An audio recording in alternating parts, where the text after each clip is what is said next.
Está con nosotros el magnífico político Jorge Mofarech para analizar lo que tiene que ver con todo el impacto que ha ocurrido en el país. Bienvenido. ¿Cómo Muchísimas estás? gracias, Claudia. Muy amable por la invitación. Bueno, en toda tu vasta experiencia, ¿no?, como político, como empresario, y los 40 años que has podido observar la realidad nacional, estos últimos 2 años, ¿cuánto pudo cambiar el país? ¿Cuánto pudo cambiar? ¿Cuánto pudo cambiar? Ya.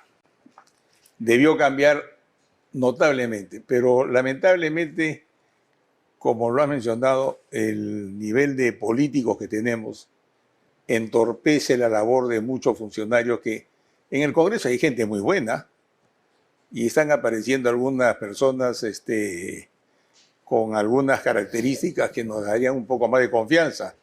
Es el caso de Adriana Tudela, el Chico Cavero, Patricia Juárez, y ya vamos viendo pues partidos que se están reinscribiendo, habiendo eliminado, parece ya la gente que le hacía daño al partido, ¿no? Tenemos el caso del Partido Popular Cristiano, el caso del APRA, que parece que están renovando su gente y salen con gente social cristiana o de diferentes, ¿cómo se llama?, mentalidades y tendencias, que creo que van a hacer una buena labor en el Congreso, junto con los congresistas jóvenes que hay en el Congreso y que han demostrado mucha capacidad actualmente.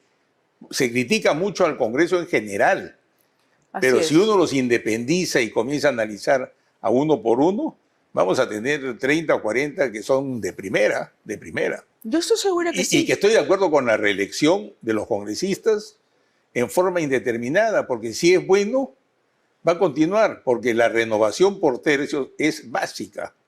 De esa forma, tercios o mitades, a la mitad del periodo. De esa forma se puede reemplazar a los malos congresistas que se equivocaron al votar. Y por eso que es un llamado que se hace a los jóvenes que aprendan a votar, que sepan votar, porque de ellos depende toda la situación del país. Acá, por ejemplo, hacen la marcha a Lima, la toma de Lima. ¿Qué tiene que ver Lima si el problema es en provincias? Que hagan la marcha en Puno para reclamarle al presidente de región, que es un incapaz, o a los alcaldes que no han gastado. Hay 23.000 millones de soles que no gastan del presupuesto que tienen. Entonces, ¿cómo es posible que la marcha venga hacia Lima? ¿Qué cosa ha hecho Lima? Sin embargo, estos señores vienen acá a querer destrozar como lo han hecho, pero felizmente, y acá quiero rendir mi homenaje, mi respeto a la Policía Nacional del Perú, que ha hecho una excelente labor, excelente labor. Ya creo que han tomado un poco más de iniciativa propia, porque en las otras dos marchas, la presidenta y el primer ministro y muchos ministros del interior decían: no hay que usar las armas, no hay que hacer esto, y hemos visto que hasta han quemado vivo a un policía.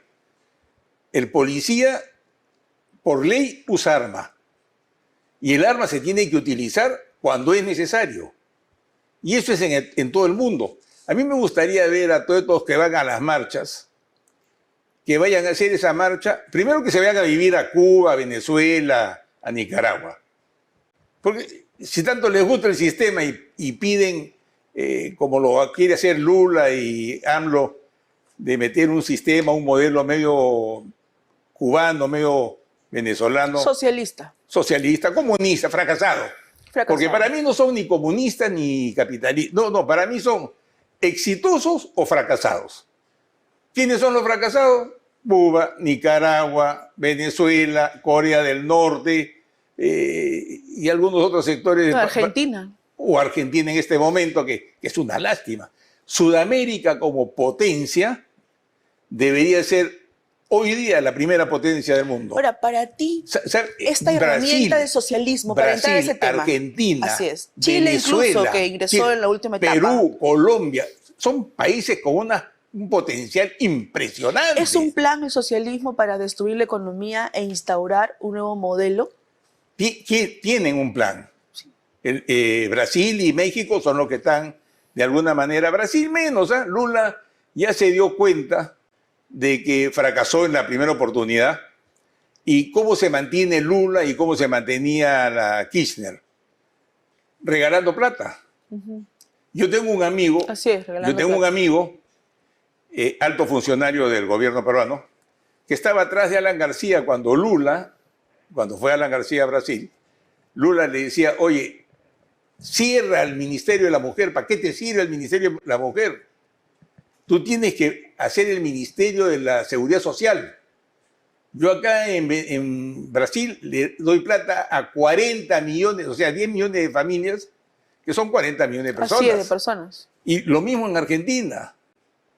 Han fracasado en Chile. Boric ya está en este momento cambiando después del fracaso que ha tenido en las elecciones para el cambio de constitución. El cambio de constitución.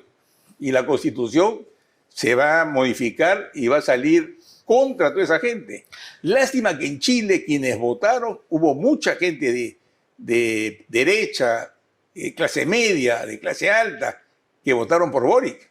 Ah, por supuesto, porque también Gran, hay toda gran una, error, ¿eh? Un país civilizado, un país... Una comunidad homosexual que también lo respaldaba muy fuerte. También. Y la clase media de Chile veía en Boric a ese estudiante sindicalista que protestaba, y no era otra cosa que un vago incompetente que luego vieron en el poder que no ataba ni desataba. Quiero preguntarte sobre el tema de la Constitución. Bueno, pero también en el Perú el caso de Castillo. Pues eso ya es grave, ¿no? Eso ya no, es eso lo más aberrante que hubo en América Latina, creo. Y las marchas, Claudia, lo que más me preocupa a mí es que las marchas están reclamando la destitución de la presidenta, la destitución y la restitución de Castillo, el cierre del Congreso.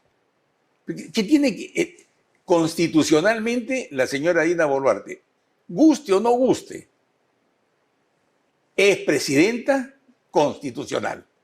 De acuerdo a la Constitución, tenía que ocupar el cargo. Y a Castillo hay 15 colaboradores eficaces que han probado ya que le han dado plata directamente a él, a los delincuentes, sus ministros, de sus familiares. Ese temperamento que tenía de nombrar un ministro, un sinvergüenza de trabajo, que legalizó y oficializó al sindicato de los maestros de Castillo. O sea, hemos llegado a estos extremos.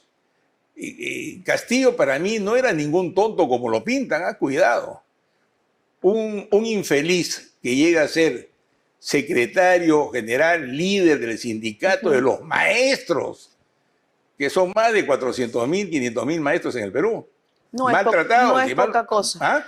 No es ningún tonto. Ese no es ningún tonto. Se tiró al piso, se hizo el que lo hayan golpeado. Todo se ve en los videos. Y hizo una huelga de más de 3 meses que paralizó los colegios. En el tema de una de las exigencias, tú has señalado muy bien. Una de ellas es la destitución de Dina, el cierre del Congreso y el cambio de constitución, que lo repiten sistemáticamente como un mantra.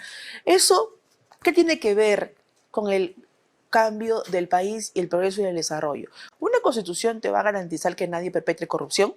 ¿Que los gobernadores regionales y los alcaldes no roben y terminen presos? Bueno, ¿te va a garantizar que te atiendan en un hospital? Como en la pandemia que te cerraban la puerta en la cara y te morías en la puerta. No, con criminales como Vizcarra y Zamora. De eso también vamos a hablar, porque él ha regresado a Salud, un lugar que ahora están usando como trinchera para que la señora Gutiérrez siga compartiendo el poder. Eso es increíble. ¿Quién ha colocado allí? Dina Boluarte. Aparentemente Dina Boluarte. ¿De quién? ¿La señora apareció de la nada?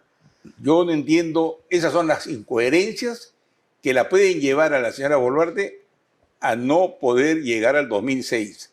Ella tiene que definirse.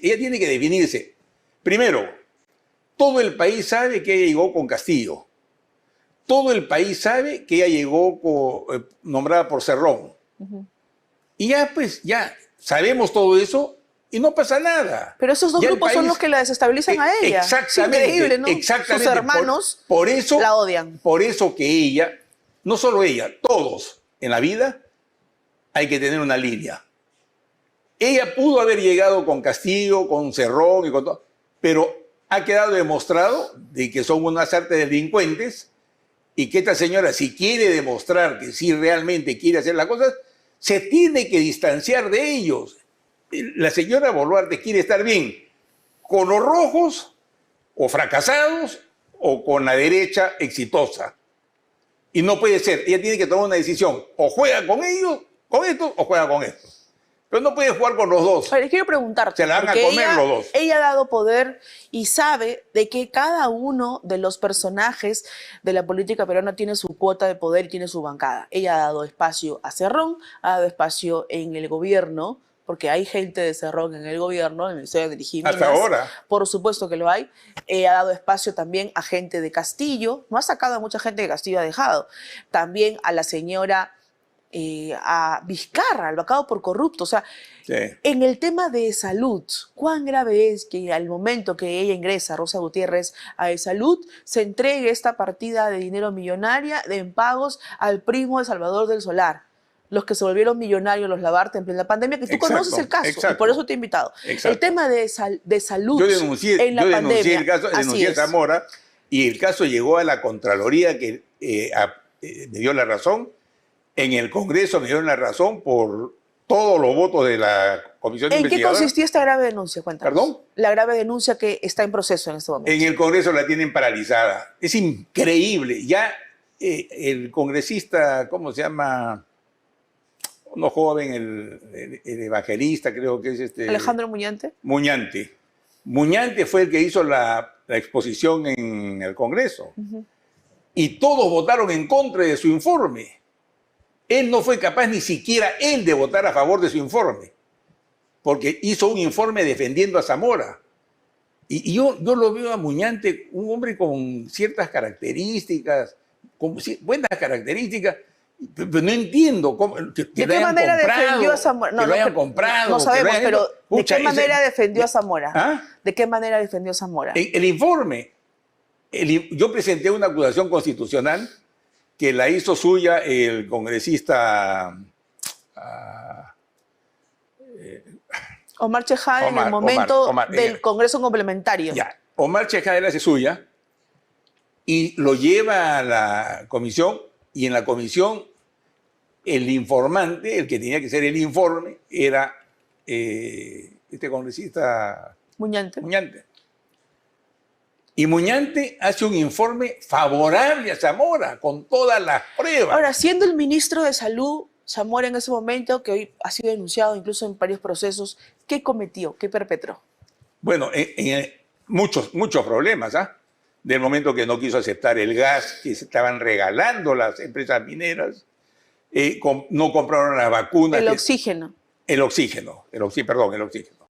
No compraron las vacunas adecuadas, compraron cosas que no servían para nada. Así es, paralizaron la compra de Pfizer. ¿Para qué? Para hacer un negociado, obviamente. En la Universidad de Ingeniería se comprometió a construir con la falsa ingeniera que nunca estudió ingeniería y menos era de la UNI, la estafadora amiga de Martín Vizcarra, Exacto. que se quedaba con él de 11 de la noche a 2 de la mañana en Palacio de Gobierno. Así es. Eso ya pasó. Nos estafaron, no nos dieron las plantas de oxígeno, y nos morían peor que insectos. Y ha sido el país donde más muertos han habido per cápita en el mundo. Pero y hoy regresa a salud. Pues ahí tenemos que poner ahí observación, ¿no? Hay algo extraño. ¿Cómo así? Me han contado de que Zamora ha sido premiado por una empresa que suministra un laboratorio y lo ha mandado a Estados Unidos a trabajar en su laboratorio, lo cual sería un crimen, ¿no? Pero Zamora, por ejemplo, autorizó hacer unas mascarillas y me quisieron comprar la tela. Y yo le dije que no le podía vender la tela. ¿Por qué? Porque esa tela que ellos querían comprar era una tela, y yo le dije, con eso, en lugar de proteger a la gente, van a contaminar a la gente, porque era una tela demasiado abierta. No protegía a nadie. No protegía. Entonces, por esa abertura de la tela, salía la persona que estaba con una infección, contagiaba, o a él lo contagiaba porque pasaba, porque era Te negaste a vender esa mascarilla de la muerte. Y él dice que yo he denunciado porque no me quisieron comprar la tela. Yo tengo las cartas, los documentos que le mando al mismo Zamora, donde le digo, no le voy a vender la tela porque yo no puedo ser cómplice del crimen. Y en 2 o 3 oportunidades me llamaban, me pedían, porque teníamos una tela especial justamente, pero las bases que habían preparado ellos la hicieron en un solo día. una enfermera que no tenía idea de lo que era mascarilla. Ahora, ¿esto lo Se hicieron aprobó, a propósito? Pasó por 6 direcciones. El ministro la firmó en un día y al día siguiente salió publicada en el Peruano. ¿Qué cosa quiere decir eso? Cosas irregulares. Yo estoy en condiciones de poder declarar y lo declaré en el Congreso.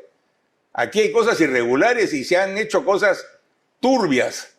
Corrupción. Y la gente murió por culpa de estos miserables. Así es. ¿Cómo explicas entonces que regresara la señora Gutiérrez, que es del seno de Martín Vizcarra, a E-Salud, a la presidencia de E-Salud? Bueno, el organismo más importante de salud del país. Bueno, esas son las incoherencias que le pueden costar el puesto a la señora Dina Boluarte. Nosotros queremos apoyarla. Queremos apoyarla porque tiene que hacer algo. Hasta el día de hoy no ha hecho nada por la seguridad. El país reclama, primero, seguridad, salud, educación y quieren trabajo. El Estado tiene que darle las condiciones a las pymes para que puedan actuar, que les compren para todos los productos que compra el Estado, que se lo compren a las pymes. Están en condiciones, el trabajador peruano es un artista produciendo. Sin embargo, le prefieren dar la mano de obra a países extranjeros y se está importando casi todo de China o entra de contrabando. Entonces, la verdad que la señora Dina Boluarte tiene que ponerse en este momento a trabajar con sus ministros en los temas de seguridad, salud, educación y a generar empleo. Lo que necesita el país es que la gente esté trabajando. No puede ser, y a mí que no me digan que hay una crisis en el país, hay 500.000 millones de soles en los bancos, en cuentas corrientes, en depósitos, en ahorro. 500.000 millones de soles. O sea, los bancos están en capacidad y en condición de poder financiar a todas las pymes y a todas las empresas pequeñas y medianas. Lo que pasa es que se le debe dar autoridad a las pymes para que puedan trabajar. Encima de que los persiguen, los castigan, los clausuran, los coimean, y si no las mafias le mandan, ¿cómo se llama? Sicarios. Oiga, ser empresario es ser empresario, para que tenga una idea, Claudia. No, ya lo soy, ¿no? Sé perfectamente lo que es una persecución. De repente no tienes el dato. 30% de las empresas quiebran el primer año. Así es. 90% quiebran al quinto año. Por eso yo le digo a los jóvenes, tengan cuidado antes de invertir, antes de meterse en un negocio, piensen bien si tienen realmente vocación de empresario, porque ser empresario es arriesgar el patrimonio de la familia, arriesgar el patrimonio de los hijos. Perderlo al año, el 30% pierde todo su patrimonio. A los 5 años pierde el 90% de los empresarios, pierden su patrimonio, el futuro de los hijos. Entonces, hay que sentir respeto por los empresarios, grande, pequeño, mediano. Ser empresario, y te admiro porque eres empresaria, tiene un costo muy alto. Sin embargo, eso no lo reconoce el Estado. ¿Quiénes son los que dan empleo en un país? Los privados, los 90%. Empresarios. ¿Quiénes son los que pagan impuestos? No es el Estado el que imprime la maquinita y con esa plata paga. No. Porque eso crearía una inflación y no tenemos inflación. ¿Por qué? Porque los impuestos los paga la empresa privada. Tenemos 60.000 millones de dólares en inversión minera lista para poder empezar a trabajar. Y el Estado no les da la solución al problema. No resuelve los problemas sociales que hay en cada región. Y este gobierno de Dina Boluarte tampoco lo va a hacer, porque a ella no le interesa. Se va a ir, entonces. No le interesa. Entonces se va a ir. No le queda otra cosa. Pregúntale tú a la Sociedad Nacional de Industrias, a quien les mando un abrazo y toda mi felicitación por el trabajo que vienen desarrollando en las regiones, pregúntale cuánto les costó que la señora esté ahí el Día de la Industria. No quería ir, no le importó. No le interesa el empresariado peruano porque no lo entiende. ¿Tú puedes hablarle de oro a alguien que no conoce el oro y que nunca lo ha visto en su vida? Es difícil, así como tú me dices a mí. El oro peruano se está yendo a Brasil, por eso mismo, así Bolivia. como tú me lo dices, no vas a entender. Sí lo entiendo, porque ya estoy en esta situación. Y sé perfectamente que desde que tú te formalizas comienza la persecución. El primer día. ¿Y cómo es posible que yo pague igual de impuestos? Que eso sí me parece que está mal. Y esto no tiene nada que ver con ser rojo ni nada. ¿Por qué un empresario que comienza, una MIPE, una PYME, tiene que pagar 18% igual que una empresa Prico? A ver, te explico. En ¿En qué Estados país? Unidos, Exacto, cuéntanos. en Estados Unidos, que te escuche todos. en los primeros años, la impuestos internos, que es el equivalente a la SUNAT, ni siquiera los mira. No los tiene ni registrados. Los deja crecer. Los ni deja el 6%. Crecer, que vaya engordando el chanchito. Y cuando engordó el chanchito, ya recién empieza a decirle, ya, ahora sí, compadre, me vas a tener que pagar. ¿Qué cosa es lo que pasa en el Perú, Claudia? Lamentablemente, o afortunadamente, por otro lado, tenemos 70% de informalidad. Todo el mundo critica. Todos son sabios acá en el Perú. Por eso yo tengo mucha confianza en políticos nuevos que están saliendo, como Rafael López Aliaga, ¿cómo se llama el señor Quiabra, el general Quiabra, también Carlos Añaños, que no lo conozco, pero escucho mucho algunas versiones y comentarios que está haciendo. Ya son políticos empresarios, el otro es un general exitoso, ¿cómo se llama? Rafael López Aliaga, otro empresario exitoso. Político, además. Y políticos. Entonces, y Añaños es político, él sé que viene constantemente a Ayacucho, tiene una fundación, es lo que me han contado. Claro, el patronato de Piquimachay. Sí, ¿no? Bueno, entonces tú lo ves político al señor Añaños. Yo, claro, por supuesto. Y es tu candidato. No es que sea mi candidato, es el candidato del Perú. Puede ser Añaños, puede ser Quiabra. ¿A quién te gustaría? Y a mí me gustaría que después de algún buen candidato que salga, Rafael López Aliaga continúe en la municipalidad y después vuelva a ser candidato. Pero a mí me gustaría que todo el grupo de partidos democráticos y exitosos, que los hay, y de políticos como los que he mencionado, que los hay, se junten. Necesitamos que todos tengan un poco de vocación de servicio y de sacrificio. Y que entre todos, que se conocen y pueden conversar entre ellos, decidan quién debe ir a la presidencia, primera, segunda vicepresidencia, los ministerios, cada partido tendrá gente capaz para cada ministerio. Tenemos mucha gente capaz y que todos compongan el Perú. Este es un país que ya tiene decenas de años que vamos en caída. Fragmentado. Fragmentado y vamos en caída. Y los jóvenes de este país tienen mucho futuro. Yo no estoy de acuerdo que le pongan impuestos a las pymes. Así es. Porque ese 70% no paga impuestos porque no puede vivir. Nadie lo podría hacer. No pueden sobrevivir. Así es. Entonces, el Estado tiene que ser consciente. Miren, nunca pagaron impuestos. No pagan impuestos y no pagarán impuestos. No lo van a hacer. Entonces, por ley deberían decirle, señor, mire, por 20 años usted no va a pagar impuestos. De repente, crearle un 5% o 10% a la utilidad, no estar persiguiéndolos para cerrarlos. SUNAFIL debe ser una entidad. No, yo ¿no? Ministro de Trabajo y conozco algo del tema. Yo siempre dije, el problema del Perú no es la falta de empleo, es la falta de empleadores. Si nosotros no le damos las garantías o el incentivo para que un empleador ponga una empresa, que es lo que hemos dicho, que sacrifican hasta el futuro de su familia, y den empleo y paguen impuestos, si no se hace eso, vamos a estar perdidos. Pero el pequeño empresario, el microempresario, si hubiera tenido que pagar impuestos, estarían todos quebrados. Y las marchas serían terribles en el Perú. Por supuesto, porque si no hay comida, entonces todos comenzamos a padecer. La gente quiere trabajar. Todos empiezan a desesperar y ahí el enemigo es tú mismo. Hay que darle... El mercado textil, eso me preocupa porque tenemos un problema. Va a seguir cayendo. Y se queja muchísimo. Se han perdido 13.000 empresas, no puestos de trabajo. Se han perdido 13.000 empresas. Hay 390.000 trabajadores textiles directos y 800.000 indirectos. Si nosotros hacemos 4 personas por cada trabajador por familia, o pongámosle 3 porque de repente a veces el marido y la mujer trabajan también en las mismas textiles, estamos hablando de más de 4 millones de personas que viven directa o indirectamente del sector textil. 13.000 empresas ya cerraron en 2 años. Y si esto continúa, acá va a haber una revolución, porque esa gente va a salir a la calle.